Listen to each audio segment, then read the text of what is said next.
Assalamualaikum warahmatullahi wabarakatuh. Perkenalkan, nama Ibu Anindita Nareswari. Di sini saya mengajar mata pelajaran PPKN.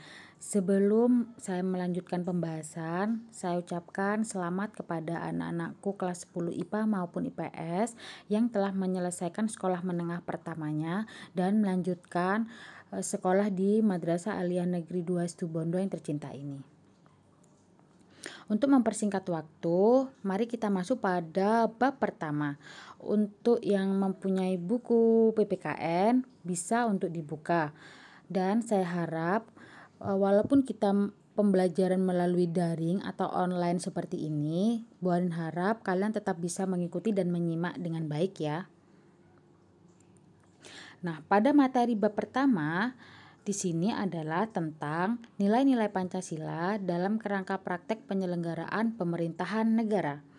Di sini ada banyak macam-macam pembahasannya, materinya, dan Bu An akan bahas satu-satu.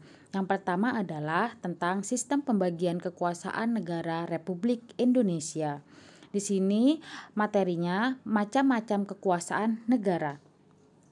Nah, kekuasaan dapat diartikan sebagai kemampuan seseorang untuk mempengaruhi orang lain supaya melakukan tindakan yang dikehendaki atau diperintahkannya.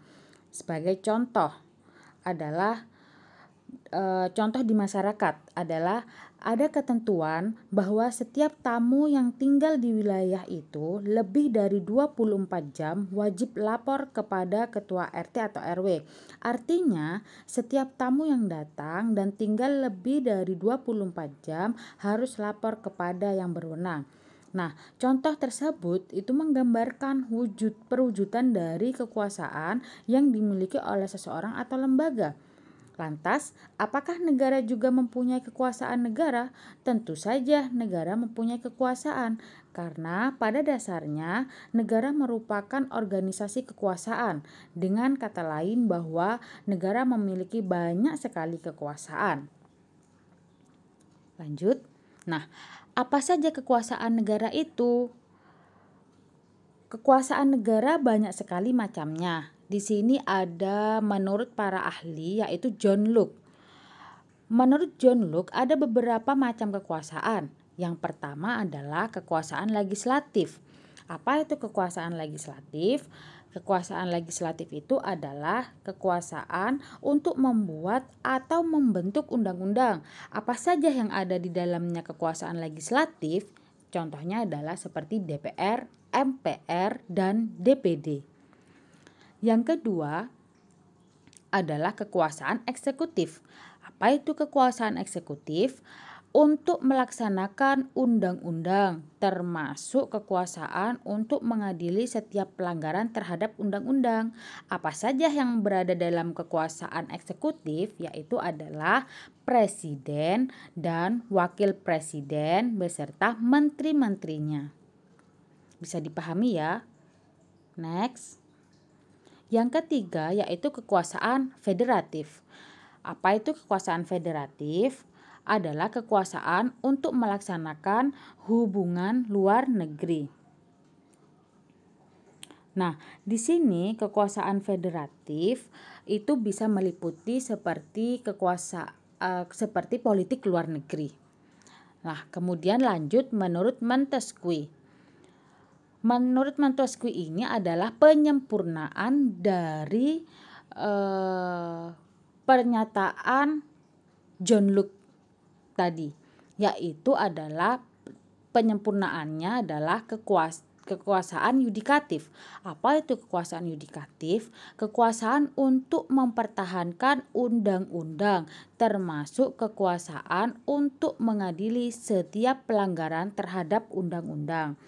Nah, apa saja yang berada dalam kekuasaan yudikatif yaitu Mahkamah Konstitusi, Mahkamah Agung, dan Komisi Yudisial. Bu An harap anak-anakku bisa memahami ya.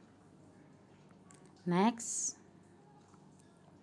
Yang kedua adalah konsep pembagian kekuasaan di Indonesia.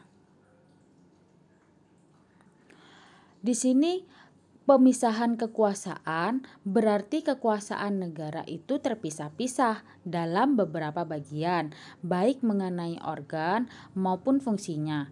Mekanisme pembagian kekuasaan dibagi dalam beberapa bagian, yaitu legislatif, eksekutif, dan yudikatif, tetapi tidak dipisahkan.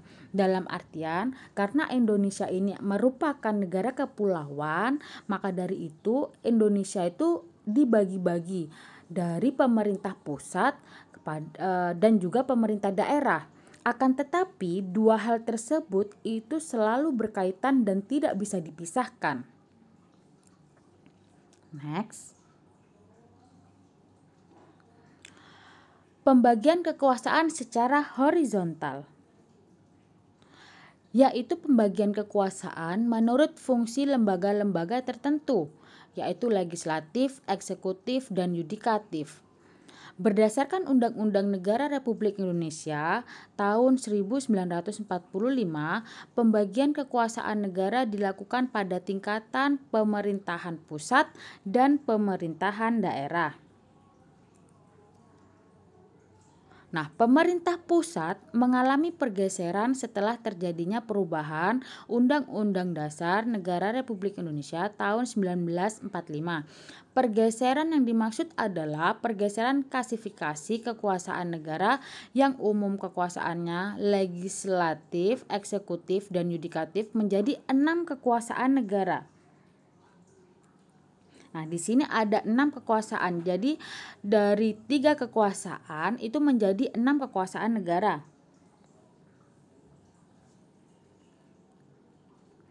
Next. Nah, di sini ada kekuasaan konstitutif. Apa itu kekuasaan konstitutif?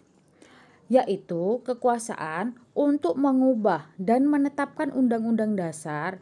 Kekuasaan ini dijalankan oleh MPR sebagaimana ditegaskan dalam pasal 3 ayat 1 Undang-Undang Dasar Negara Republik Indonesia tahun 1945 yang menyatakan bahwa Majelis Permusyawaratan Rakyat berwenang mengubah dan menetapkan undang-undang. Lah, apakah MPR tersebut tidak termasuk kekuasaan kekuasaan legislatif? Ya, tentu saja MPR itu masih termasuk juga kekuasaan legislatif. Tapi di sini dengan adanya pergeseran kekuasaan, MPR juga termasuk kekuasaan konstitutif. Untuk perlu dipahami. Yang kedua, kekuasaan eksekutif. Apa itu kekuasaan eksekutif? Seperti tadi yang sudah Buan jelaskan, kekuasaan untuk menjalankan undang-undang dan penyelenggaraan pemerintahan negara. Lah, kekuasaan ini dipegang oleh presiden sebagaimana ditegaskan ada dalam pasal 4 ayat 1 Undang-Undang Dasar Negara Republik Indonesia tahun 1945 yang menyatakan bahwa Presiden Republik Indonesia memegang kekuasaan pemerintahan menurut Undang-Undang Dasar. Yang ketiga, ada kekuasaan legislatif seperti yang Buan jelaskan sebelumnya, yaitu kekuasaan untuk membentuk undang-undang. Nah, di sini ada berdasarkan pasal 20 ayat 1 Undang-Undang Dasar Negara Republik Indonesia tahun 1945 menyatakan bahwa Dewan Perwakilan Rakyat memegang kekuasaan membentuk undang-undang. Kemudian yang keempat, kekuasaan yudikatif. Apa itu kekuasaan yudikatif? Kekuasaan kehakiman, yaitu kekuasaan untuk menyelenggarakan peradilan guna menegakkan hukum dan keadilan.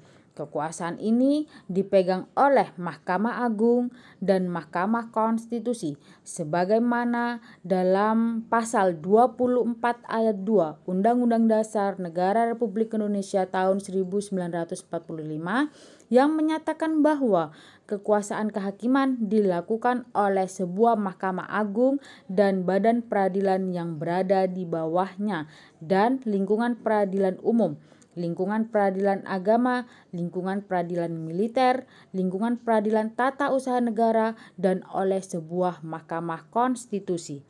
Kemudian kekuasaan eksaminatif.